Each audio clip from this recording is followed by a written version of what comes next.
والصلاة والسلام علی رسول اللہ اما بعد۔ عزیز طلبہ و طالبات، علامہ اقبال اوپن یونیورسٹی کے اسٹوڈیو سے میں ڈاکٹر سید مجیب الرحمن آپ کی خدمت میں حاضر ہوں۔ آج کے اس پروگرام میں ہم اپنے کورس سیرت طیبہ کا موضوعات مطالعہ، دعوتی و اخلاقی پہلو، کورس کوڈ 3909 کا یونٹ نمبر 9 پڑھیں گے۔ یونٹ نمبر 9 کا عنوان ہے عصر حاضر میں ابلاغ دعوت کے وسائل و ذرائع۔ عزیز طلبہ و طالبات، آپ جانتے ہیں کہ کسی کام کو انجام دینے کے لیے مناسب آلات کار کی ضرورت ہوتی ہے۔ دعوت و تبلیغ ایک اہم فرض ہے۔ دعوت و تبلیغ انجام دینے کے لیے بھی داعی کو کچھ آلات کار، کچھ وسائل کی ضرورت ہوتی ہے۔ جناب رسول اللہ صلی اللہ علیہ وسلم کی سیرت سے بھی ہمیں یہی معلوم ہوتا ہے کہ اپنے زمانے کے وسائل کو دعوت اور تبلیغ کے لیے استعمال کرنا چاہیے۔ تو اس یونٹ میں ہم دعوت اور تبلیغ کے جدید وسائل کے بارے میں پڑھیں گے۔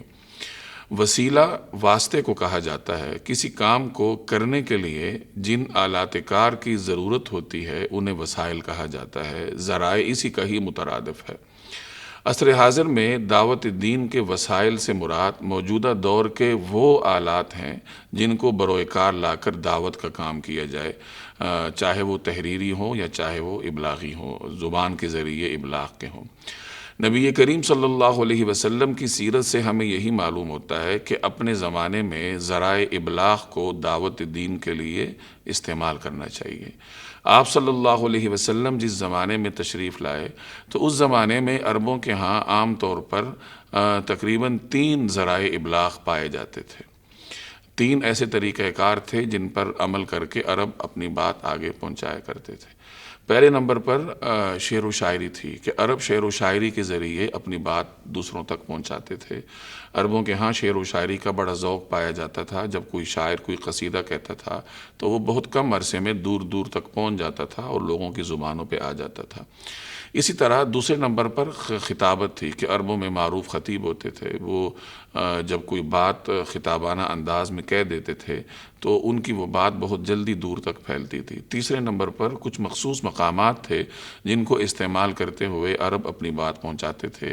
مثلاً قریش میں مکہ مکرمہ میں کوہ صفا تھا جہاں چڑھ کر لوگ اعلان کرتے تھے۔ اسی طرح کچھ میلے وغیرہ تھے ان کے ثقافتی، اوکاس کا میلہ تھا۔ اسی طرح اور بھی ایسے میلے تھے جیسے جو حج کے لیے آتے ہوئے اور جاتے ہوئے حاجی وہاں ٹھہرا کرتے تھے، مختلف علاقوں سے لوگ آتے تھے۔ نبی کریم صلی اللہ علیہ وسلم نے اپنے زمانے میں موجود ان ذرائع ابلاغ کا دعوت دین کے لیے استعمال فرمایا۔ چنانچہ آپ صلی اللہ علیہ وسلم نے ان مقامات کا بھی استعمال فرمایا کہ جس کو عرب اپنی بات پہنچانے کے لیے استعمال کرتے تھے۔ جیسے آپ صلی اللہ علیہ وسلم نے اعلان دعوت کے لیے کوہ صفا کا انتخاب فرمایا۔ کوہ صفا یہ مکہ کا وہ اہم مقام تھا جس کو اعلانات کے لیے استعمال کیا جاتا تھا۔ اسی طرح جن میلوں کا ذکر ہم نے پڑھا جو عربوں کے ثقافتی نوعیت کے میلے ہوتے تھے، جہاں خرید و فروخت بھی ہوتی تھی، شعر و شاعری بھی ہوتی تھی، وہاں مختلف قسم کے ثقافتی مظاہر ہوتے تھے، اس میں عرب کے قرب و جوار اور دور دور سے لوگ آتے تھے تو رسول اللہ صلی اللہ علیہ وسلم وہاں تشریف لے جایا کرتے تھے اور وہاں دین کی بات رکھتے تھے۔ اسی طرح حج کے موقع پر مینا ایک اہم مقام تھا اپنی بات رکھنے کا، چونکہ اس زمانے میں لوگ حج کے لیے دور دور سے آتے تھے اور وہاں مینا میں قیام کرتے تھے، اور ہر زمانے میں ایسا ہوتا رہا ہے۔ تو آپ علیہ الصلوۃ والسلام ان سے جا کے ملاقات فرماتے تھے مکی زمانے میں۔ تو اس سے معلوم ہوا کہ اس زمانے میں ذرائع ابلاغ میں سے ایک اہم ذریعہ مقام تھا کہ میلے ہے یا کوہ صفا ہے یا مینا کا میدان ہے جہاں لوگوں سے اجتماعی طور پر بات کی جا سکے، اور پھر جب لوگ بات سن کے اپنے علاقوں میں جاتے تھے تو وہ بات جلدی پھیلتی تھی۔ تو آپ صلی اللہ علیہ وسلم نے اس کا استعمال فرمایا۔ دوسرے نمبر پر شعر و شاعری تھی۔ اللہ تبارک و تعالیٰ نے رسول اللہ صلی اللہ علیہ وسلم کو شعر و شاعری سے پاک رکھا تھا، جیسے کہ قرآن کریم کی ایک آیت سے ہمیں معلوم ہوتا ہے۔ لیکن کچھ صحابہ کرام میں سے ایسے شاعر تھے جو شعر و شاعری کے فن میں مہارت رکھتے تھے۔ نبی کریم صلی اللہ علیہ وسلم نے ان کے ذریعے دین کی دعوت اور دین کا ابلاغ فرمایا۔ چنانچہ حضرت حسان ابن ثابت رضی اللہ تعالیٰ عنہ، حضرت عبداللہ ابن رواحہ رضی اللہ تعالیٰ عنہ، ان حضرات نے شاعری کے ذریعے اسلام کا دفاع کیا۔ تیسرے نمبر پر جیسے ہم نے شروع میں پڑھا کہ عربوں کے ہاں ذریعہ ابلاغ میں سے ایک اہم ذریعہ ذریعہ خطابت تھی۔ تو حضرت ثابت بن قیس رضی اللہ تعالی عنہ یہ خطیب تھے اور یہ اپنے خطابت کے ذریعے دین کا دفاع فرمایا کرتے تھے۔ تو اس سے یہ معلوم ہوا کہ اپنے زمانے میں موجود ذرائع ابلاغ کا استعمال کرنا دعوت دین کے لیے یہ جناب رسول اللہ صلی اللہ علیہ وسلم کی سیرت سے ثابت ہے۔ اگر ہم دیکھیں کہ دور حاضر میں کون سے وسائل ہیں جو ابلاغ کے لیے اپنی بات پہنچانے کے لیے استعمال ہوتے ہیں، تو ہم انہیں کیٹیگرائز کرتے ہوئے دو بڑے حصوں میں تقسیم کر سکتے ہیں۔ ایک تو وہ وسائل ہیں جنہیں آپ بنیادی اور سادہ بہار کہہ دیں، یعنی وہ ہر زمانے میں یہ وسائل ہوتے ہیں، جیسے زبان کے ذریعے دعوت ہے، عمل کے ذریعے اور کردار کے ذریعے، اور اسی طرح دوسرے نمبر پر کچھ جدید وسائل ہیں جیسے انٹرنیٹ ہے، سوشل میڈیا وغیرہ۔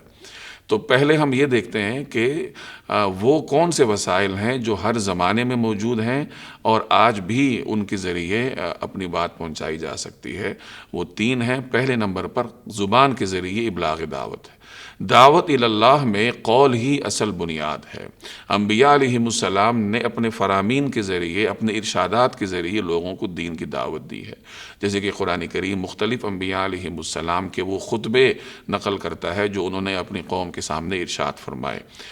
اب جب ایک داعی نے زبان کے ذریعے ابلاغ کرنا ہو تو اسے پھر یہ معلوم ہونا چاہیے کہ زبان کا استعمال کیسے ہوتا ہے۔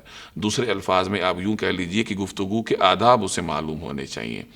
گفتگو کے آداب کا خلاصہ یہ ہے کہ جو بات رکھی جائے وہ واضح اور سلیس ہو، ابہام سے پاک ہو۔ دوسرے نمبر پر ایسے الفاظ کے چناؤ سے گریز کیا جائے جن کو سن کر مخاطب کا انتشار اور ابہام بڑھتا ہو، یعنی مشتبہ اور ایسے نئے الفاظ کا انتخاب نہ کیا جائے جس سے لوگ مانوس نہ ہو۔ تیسرے نمبر پر یہ کہ بات سکون سے کی جائے، جلدی نہ کی جائے۔ آپ علیہ الصلوۃ والسلام اپنی بات کو تین بار دہرایا کرتے تھے تاکہ سمجھی جا سکے۔ اسی طریقے سے بے جا لفاظی اور تکلف سے اجتناب کیا جائے، سادگی کے ساتھ اپنی بات نصیحت کی رکھی جائے۔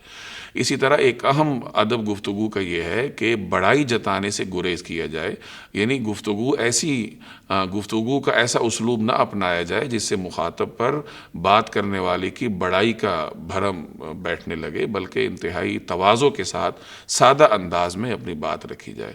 ایک اہم ادب یہ کہ اپنی بات کو دلچسپ بنانے کی کوشش کرنی چاہیے، جیسے کہ پچھلے یونٹ میں آپ پڑھ کر آئے ہیں۔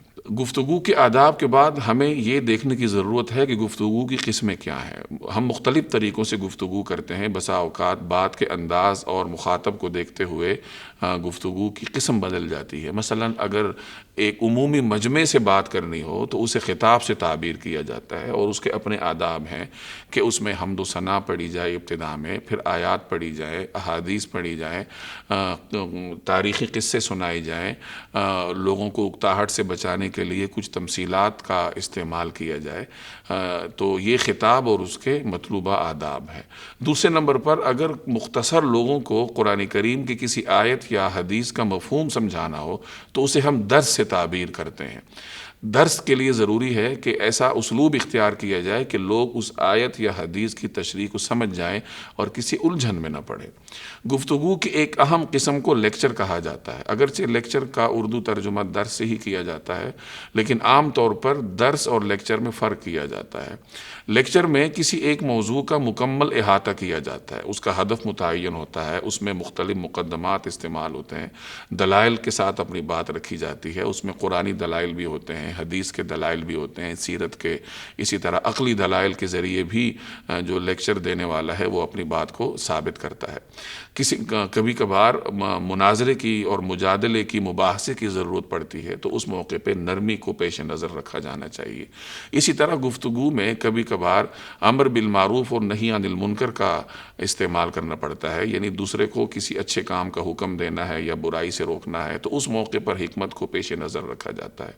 خط و کتابت اور تحریر کو بھی اسی زمرے میں لایا جا سکتا ہے۔ نبی کریم صلی اللہ علیہ وسلم نے غیر مسلم حکمرانوں کو خطوط لکھے۔ اسی طریقے سے بعد میں بھی مسلمان علماء کا یہ طریقہ کار رہا ہے کہ وہ مسلم حکمرانوں کو تنبیہ کرنے کے لیے انہیں خطوط لکھا کرتے تھے۔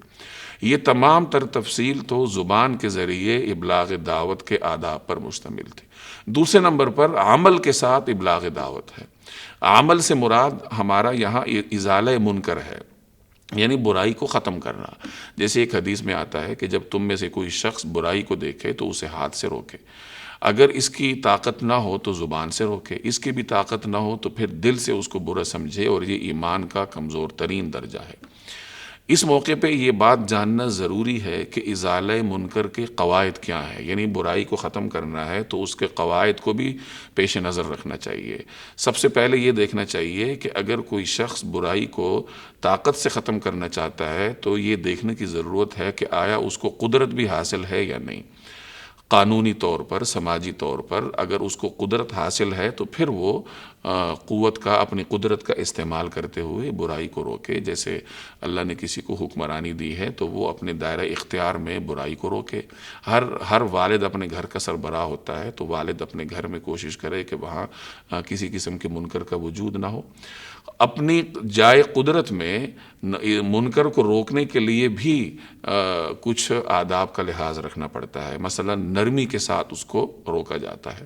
اسی طرح بسا اوقات مباح امور کا سہارا لینا پڑتا ہے۔ جیسے ایک والد اپنے بچے کو برائی سے روکنا چاہتا ہے تو وہ اس کو انعام دینے کی کوشش کرے، اس کی تالیف قلب کی کوشش کرے، اس کو کہے کہ اگر تم یہ برا کام چھوڑو گے تو میں تمہیں انعام دوں گا۔ تو مختلف امور کا سہارا لے کر داعی کو ازالہ منکر کا اہتمام کرنا چاہیے۔ یہاں یہ پیش نظر رہے کہ اگر ازالہ منکر کو حکمت کے ساتھ انجام نہ دیا جائے تو بسا اوقات یہ خود ایک بڑا منکر بن جاتا ہے۔ یعنی برائی کو اگر ختم کرنے کے لیے حکمت کو مد نظر نہ رکھا جائے تو بسا اوقات وہ اس سے بڑی برائی کا سبب بن جاتا ہے۔ تو عمل کے ساتھ ابلاغ دعوت کو اس تمام تر تفصیل کی روشنی میں ہی انجام دیا جا سکتا ہے۔ تیسرے نمبر پر اچھے کردار سے ابلاغ دعوت ہے۔ اچھے کردار میں دو چیزیں آتی ہیں، ایک تو یہ کہ داعی کے اخلاق اچھے ہوں، دوسرے نمبر پر اس کے قول اور فعل میں مطابقت ہو کہ جس کام کی طرف وہ بلا رہا ہے اچھے کام کی طرف تو وہ اس میں ہونا چاہیے، جس برے کام سے وہ روک رہا ہے تو اس برے کام سے اس کو خود بھی پاک ہونا چاہیے۔ اب آخر میں ہم یہ دیکھیں کہ آج کل کے زمانے میں جدید ذرائع ابلاغ کون سے تھے۔ یہ جو تین ہم نے پڑھے، قول، عمل، کردار، یہ تو وہ ذرائع ابلاغ تھے جو ہر زمانے میں ہیں۔ کچھ ایسے ذرائع ابلاغ ہیں جو پہلے نہیں تھے اور آج ہیں۔ اس کی سب سے بڑی مثال انٹرنیٹ ہے۔ انٹرنیٹ کم خرچ، سہل اور بیک وقت کثیر افراد سے رابطے کا مؤثر ترین ذریعہ ہے۔ انٹرنیٹ کو استعمال کرتے ہوئے ایک داعی لوگوں کے سامنے دین کی بات رکھ سکتا ہے۔ مثلا اسلامی ویب سائٹس کا قیام، اسلامی ویب سائٹس کے ذریعے دعوتی تحریریں اور تقاریر دنیا بھر میں پہنچائی جا سکتی ہیں۔ اسی طرح انٹرنیٹ کو استعمال کرتے ہوئے علمی فورمز کی تشکیل دی جا سکتی ہے جہاں فکری مکالمہ ہو، مناقشات ہوں، لوگوں کی سوالات کا جواب ہو۔ اسی طرح انفرادی گفتگو بھی انٹرنیٹ کے ذریعے ممکن ہے۔ انفرادی چیٹ کے ذریعے لوگوں کے ساتھ براہ راست انفرادی گفتگو ہو تاکہ ان کی فکری مغالطوں کا ازالہ کیا جائے۔ اسی طرح داعی یہ بھی کر سکتا ہے کہ وہ نشریاتی ویب کا اہتمام کر لے جس میں وہ لیکچرز ہیں یا دروس ہیں اس کی لائیو نشریات ہوں، لوگوں کے سوال جواب کو سنیں۔ نوجوانوں کے پاس مختلف قسم کے مزید ٹولز بھی ہوتے ہیں، فیس بک ہے، انسٹاگرام ہے اور مختلف فورمز ہیں جو ہر نوجوان استعمال کرتا ہے۔ تو جہاں لوگ اپنی دیگر جائز امور کے لیے ان پلیٹ فارمز کا استعمال کرتے ہیں تو وہاں کوشش کرنی چاہیے کہ ہمیں دعوت دین کے لیے بھی ان ذرائع کا استعمال کرنا چاہیے۔ خلاصہ یہ نکلا کہ سوشل میڈیا یہ محض وقت گزاری کے لیے نہیں بلکہ ماہرین کی باقاعدہ ٹیم بنا کر مقاصد کے حصول اور مفاسد کے سدباب کے لیے ہمیں اس کا استعمال کرنا چاہیے۔ عزیز طلبہ و طالبات، اس کے ساتھ ہی ہمارا آج کا یہ پروگرام اپنے اختتام کو پہنچتا ہے اور اس کے ساتھ ہی ہمارا یہ کورس بھی اپنی تکمیل کو پہنچا۔